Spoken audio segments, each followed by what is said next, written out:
While we don't have many places to go these days, we should all be spending more time outside. But being out in the sun does come with some risk. May is Melanoma Awareness Month, and Katie LaSalle talked to a skin cancer survivor who says this is about more than just remembering to wear sunscreen. Melanoma is a serious form of skin cancer. People very close to me have been deeply impacted by it. And Tim, can you in brief tell your story about your diagnosis and treatment?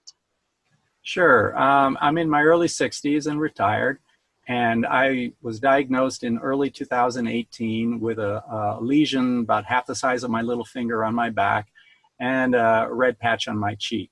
My primary doctor did a biopsy and found that my cheek was just basal cells, so that wasn't too bad. But the patch on my back was definitely melanoma. So I was on treatment every 2 weeks for about a year. And luckily, I had no bad side effects. And I only paused in the middle for a short time because I had a minor lung inflammation that resolved on its own. All in all, I lucked out. It was a good, clean treatment with few side effects, and all of the staff was very helpful and very informative and tried to calm me down while I was ever concerned that, oh my gosh, is this going to kill me in the next 3 years? And I feel much better now.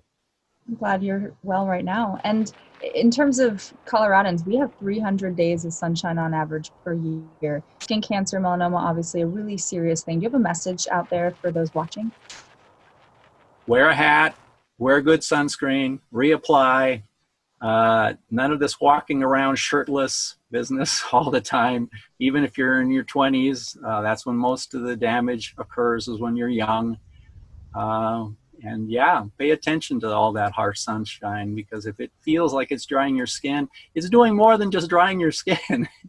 It's causing cellular damage. And you know, we're not as bad off as Australia and New Zealand with their ozone hole issues, but we're not much better off.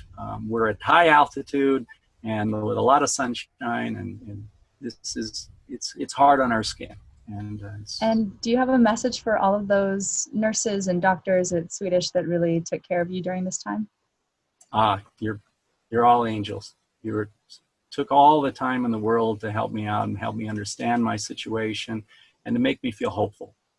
Because you're surrounded by a lot of people who are getting a great variety of different treatments for different kinds of cancer. You sit in a room with maybe sometimes as many as 20 people, and you have a range of emotions going on around you, and you can feel desperate sometimes. And it's the nurses who are the ones who calm you down and make you feel like, you're going to get through this. Tim, thank you so much for sharing your story with us today. Oh, glad for your interest.